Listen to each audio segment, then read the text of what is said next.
Hi friends, വിഷ്ണുശാലിനിയുടെ latest എപ്പിസോഡില് അനൂപിനോട് Naseer ഒന്ന് കയറി കൊളത്താണ്. അനൂപ് പറയുന്നുണ്ട് ഇത് ഹോസ്പിറ്റലാണ്, വിട്ടേക്ക്, ഇവിടെ ഒരു സീൻ ഉണ്ടാക്കണ്ട എന്ന് പറഞ്ഞ് പോകാൻ തുടങ്ങുമ്പോ നസീർ വീണ്ടും പിടിച്ചു വെച്ചിട്ട് നൂർജഹാനെ എനിക്ക് വേണം, അതിനുവേണ്ടി ഞാൻ ഏതറ്റവും പോവും, നീ എന്റെ ക്രിമിനൽ ആക്കരുത്, അവൾക്ക് വേണ്ടി ഞാൻ എന്തും ചെയ്യും. അവളുടെ രക്ഷകനായിരുന്നു, ഇപ്പതാ അവിടെ കിടക്കുന്നു. നീ വിചാരിക്കുന്നതിനേക്കാൾ ആൾക്കാർ എന്റെ പിറകിലുണ്ട്, നീ ഓർത്തോ. അപ്പോഴും അനൂപ് ഒന്നും പറയാതെ പോകാൻ തുടങ്ങുമ്പോ നസീർ വീണ്ടും പിടിച്ചു വെച്ചിങ്ങനെ ഓരോന്നും ചൊറിയുമ്പോ അനൂപ് പറയും, നീയേ ഒരു ഭീരുവാ, അതുകൊണ്ടാ ഇങ്ങനെ പറയുന്നത്, എന്നാ എനിക്കിങ്ങനെ പറയേണ്ടതില്ല, ഞാൻ ചെയ്തു കാണിക്കും എന്നും പറഞ്ഞ് അനൂപ് അവിടുന്ന് പോവാണ്. നസീർ ഇങ്ങനെ ദേഷ്യത്തിൽ നോക്കി നിൽക്കുക. ശേഷം പിന്നീട് കാണിക്കുന്നത് സത്യമ്മയുടെ വീട്ടില് വിഷ്ണു അങ്ങോട്ട് വരികയാണ്. ഇതെന്താ ചായ ക്ലാസ് ഇവിടെ വെച്ചിരിക്കുന്നത്, ഈ അച്ഛനെന്താ ഇവിടെ പോയി, അച്ഛാ എന്ന് വിളിച്ച് അകത്തേക്ക് കയറാണ്. നേരെ കിച്ചണിലേക്കാണ്. ആഹാ, ഉണ്ണിയപ്പാണോ ഇന്നത്തെ സ്പെഷ്യൽ എന്ന് പറഞ്ഞ് ബാമ ഉണ്ടാക്കുന്ന ഉണ്ണിയപ്പം എടുത്ത് കഴിക്കണേ. അച്ഛനെവിടെ? ദാ അച്ഛന് ചായ കൊടുത്ത് ഞാൻ ഇതപ്പം ഇങ്ങോട്ട് വന്ന് ഉണ്ണിയപ്പം ഉണ്ടാക്കുന്ന സമയമായുള്ളൂ. ചായ അവിടെ ഇരിപ്പുണ്ടല്ലോ. ആണോ? എന്നാ പിന്നെ കുടിച്ചിട്ടുണ്ടാവില്ല. പഴയ വീട്ടിൽ പോണെന്ന് പറഞ്ഞ് ബഹളം ഉണ്ടായപ്പോഴാ ഞാൻ ചായ കൊണ്ടുപോയി കൊടുത്തത്. അത് ബഹളം നിർത്താൻ വേണ്ടി കൊടുത്തതാണേ. വിഷ്ണുക്കും അല്ലമ്മേ അവിടെ പാതി കുടിച്ച ചായ ക്ലാസ് മാത്രമേ ഉള്ളൂല്ലോ, പിന്നെ ഇവിടെ പോയി? വിഷ്ണു എന്നോടാണ് ചോദിക്കുന്നത്. ഞാൻ അമ്മയോട് പ്രത്യേകം പറഞ്ഞിരുന്നില്ലേ അച്ഛനെ ശ്രദ്ധിക്കണമെന്ന്? അച്ഛന്റെ രോഗാവസ്ഥ മോശാവില്ലേ, ഇനിയിപ്പോ എവിടെ പോയി തരാനാ? ഭാമറിയും പുറത്തു പോയി നോക്ക്, അല്ലാണ്ട് എവിടെ പോവാനാ? വിഷ്ണു ഹോ, നിങ്ങൾ രണ്ടും കൂടെ ഇവിടെ ഉണ്ണിയപ്പം ഉണ്ടാക്കിക്കോ അച്ഛാ എന്ന് വിളിച്ച് വിഷ്ണു പോകും. ഭാമ ആ ഉണ്ണിയപ്പം ഉണ്ടാക്കുന്നത് നിർത്തിയിട്ട് നോക്കണേന്ന് പൊന്നിയെ ഏൽപ്പിച്ച് അവിടുന്ന് പോവാണ്. അങ്ങനെ വിഷ്ണുവും ഭാമയും കൂടെ അവിടെ എല്ലായിടത്തും പുറത്തൊക്കെ ഇങ്ങനെ അന്വേഷിക്കുക. അപ്പോ പൊന്നി വന്നിട്ട് പറയും, സത്യമേ അകത്തൊന്നുമില്ല, ഇനിയിപ്പോ പഴയ വീട്ടിലേക്ക് എങ്ങാനും പോയിട്ടുണ്ടാവോ മോനെ എന്ന് ഭാമ പറയുമ്പോ വിഷ്ണു ഒന്ന് ഞെട്ടും. എനിക്കറിയില്ല എവിടേക്ക് എന്തിനാ പോയതെന്ന്. അച്ഛന്റെ ഓർമ്മക്കുറവും എല്ലാം അറിയുന്ന അമ്മയ്ക്ക് അച്ഛനൊന്ന് ശ്രദ്ധിച്ചാലെന്താ? ഞാൻ ഓട്ടം പോവാതെ ഇവിടെ ഇരുന്നാ പിന്നെ അച്ഛന്റെ കാര്യങ്ങൾ ആരാ നോക്കുക? ഇനിയിപ്പോ എവിടെ പോയി അന്വേഷിക്കാ? അപ്പോഴേക്ക് പൊന്നി അകത്തൊക്കെ നോക്കിയിട്ട് വന്ന് വീണ്ടും പറയും, അകത്തൊന്നുമില്ല. പിന്നെ എവിടെ പോയതാ എന്ന് പറഞ്ഞ് ഭാമ ടെൻഷനോടെ നിൽക്കും. വിഷ്ണു അപ്പൊ ഫോൺ എടുക്കാ. നീ ആരെ വിളിക്കാ? ശാലിനിയെ എന്ന് പറഞ്ഞ് വിഷ്ണു കോൾ ചെയ്യണേ. ഭാമ എതിർത്തൊന്നും പറയുന്നില്ല. അങ്ങനെ ശാലിനി, ആ എന്താ വിഷ്ണു ഏട്ടാ? എടോ അച്ഛനെ കാണുന്നില്ല. ശാലിനി ഞെട്ടും.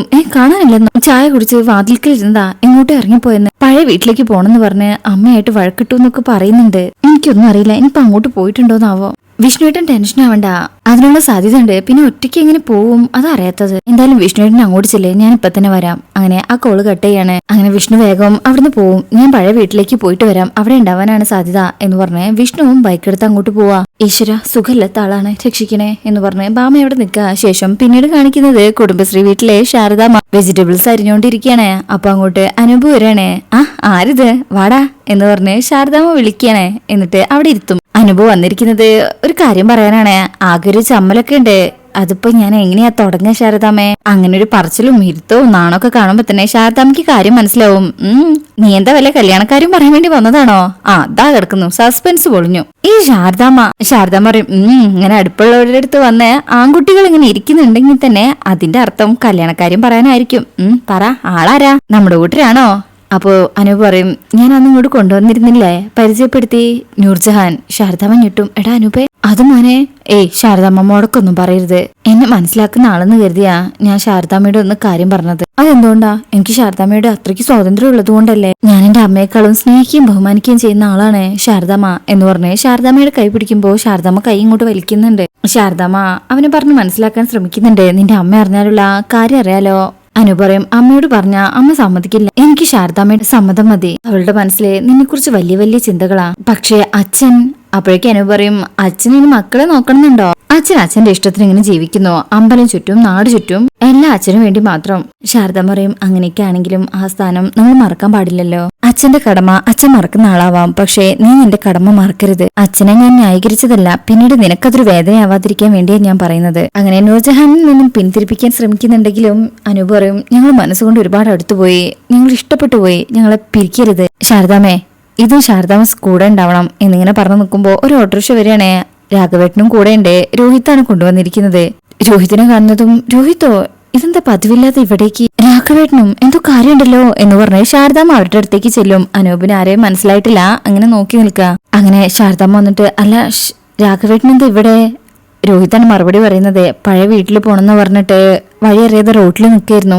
ഞാൻ കണ്ടതുകൊണ്ട് ഭാഗ്യം, അല്ലെങ്കിൽ എങ്ങോട്ടെങ്കിലും നടന്നു പോയനെ. എന്താ രാഘവേട്ട അങ്ങനെ ഒറ്റയ്ക്ക് നടക്കാവോ? എനിക്ക് എന്റെ വീട്ടിലേക്ക് പോണം, ഒരുപാട് കാര്യങ്ങൾ ചെയ്യണം. എങ്ങനെ നിന്നാ പറ്റില്ല എന്ന് പറഞ്ഞ് പോകാൻ തുടങ്ങുമ്പോ ഈ സംസാര രീതിയും കാണുമ്പോ ശാരദാമ്മ ഒന്ന് ഭയക്കുന്നുണ്ട്. എന്താ ഇങ്ങനൊക്കെ പറയണം എന്നുള്ള രീതിയിൽ നോക്കുക. അങ്ങനെ രാഘവേട്ടൻ വീണ്ടും പോകാൻ തുടങ്ങുമ്പോ രാഘവേട്ടൻ എന്തായാലും വന്നല്ലേ, ഒരു ചായ കുടിച്ചിട്ട് പോവാം, വരൂ എന്ന് പറഞ്ഞിട്ട് കുടുംബശ്രീ ഹോട്ടലിലേക്ക് കൊണ്ടുപോവാണേ. രോഹിത്തും പോകുന്നുണ്ട്.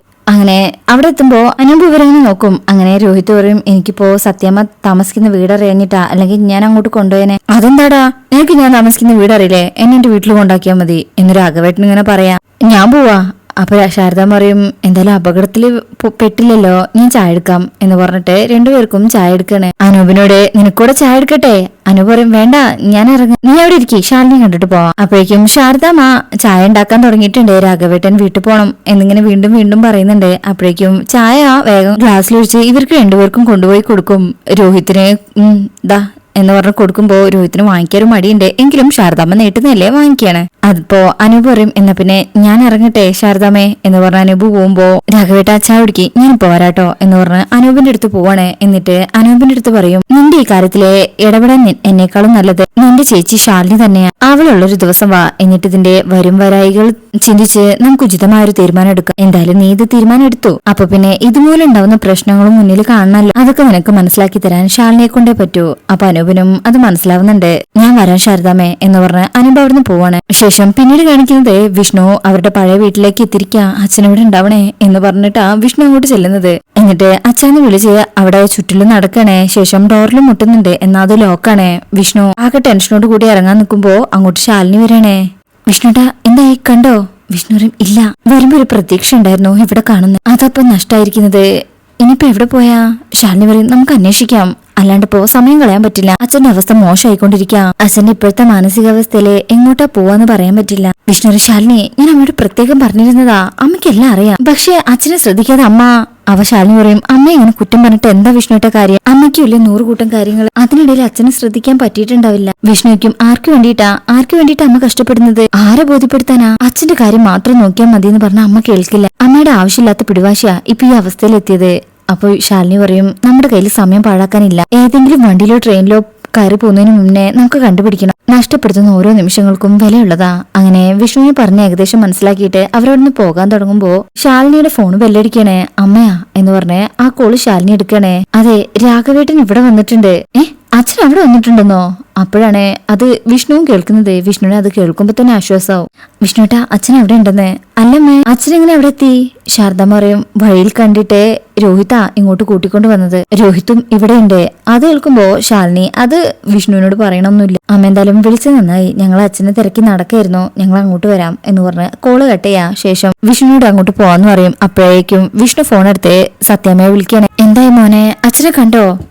അച്ഛനെ കിട്ടിയിട്ടുണ്ട്, ഞാൻ അച്ഛനെ കൂട്ടി അങ്ങോട്ട് വരാം. ബാമറിയും ഇപ്പോഴാ ശ്വാസം ഒന്ന് നേരെ വീണത്. എടാ, അച്ഛനിങ്ങനെ ഇറങ്ങി പോവാതെ എപ്പോഴും അച്ഛനെ ശ്രദ്ധിക്കാൻ കൂടെ ഒരാൾ വേണം. എപ്പോഴും ആള് കൂടെ ഉണ്ടാവുമ്പോ താനെ വീട്ടിലിരുന്നോളൂ. എനിക്കാവില്ല ഓടി പാഞ്ഞ് നടക്കുന്ന ആളുടെ പിന്നാലെ ഇങ്ങനെ പായാൻ, അല്ലെങ്കിൽ 100 കൂട്ടം പണിയാ. അതിന്റെ ഇടയിൽ ഇങ്ങനെ പോണെന്ന് വെച്ചാ നീ ആ മനുഷ്യനെ കൂട്ടി ഇങ്ങോട്ട് വാ എന്ന് പറഞ്ഞ് ആ കോള് കട്ട് ചെയ്യും. അപ്പൊ വിഷ്ണു ശാലിനിയോട് പറയും, അമ്മ നല്ല ഫോമിലാണ്, അച്ഛന്റെ കാര്യത്തിൽ തീരുമാനമായി, എവിടെയുള്ളതെന്ന് ഞാൻ പറഞ്ഞില്ല, ഇനിയിപ്പൊ അതുകൂടെ അറിഞ്ഞാലേ ഇതായിരിക്കില്ല. അങ്ങനെ ശേഷം പിന്നീട് കാണിക്കുന്നത് ശാരദാമ്മ കോള് വിളിച്ച് കട്ട് ചെയ്തിങ്ങനെ നിൽക്കുമ്പോ അങ്ങോട്ടൊരു ഓട്ടോ വരികയാണേ.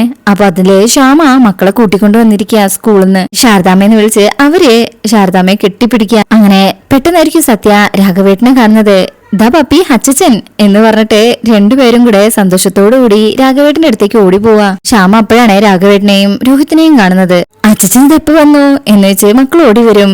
വന്നിട്ട് കുറച്ചു നേരമായി മക്കളെ കാണാൻ വേണ്ടി വന്നതാ, വാ എന്ന് പറഞ്ഞിട്ട് രണ്ടുപേരെയും ചേർത്ത് പിടിച്ച് ഉമ്മ കൊടുക്കണേ. ഈ സമയം ശ്യാമയ്ക്കും അമ്മേ, രോഹിത്തും അച്ഛനും അത് രാഘവേട്ടൻ വഴിയിൽ നിൽക്കുന്നത് കണ്ട് കൂട്ടിക്കൊണ്ടു വന്നതാ, നീ വാ എന്ന് പറഞ്ഞ് ശ്യാമയെ വിളിച്ച് ശാരദാമ്മ ഹോട്ടലിലേക്ക് പോവാണേ. രോഹിത് ഇങ്ങനെ ശ്യാമയെ ശ്രദ്ധിക്കുന്നുണ്ട്. അങ്ങനെ ശാരദാമ്മ മക്കളെ കൂട്ടുകണേ.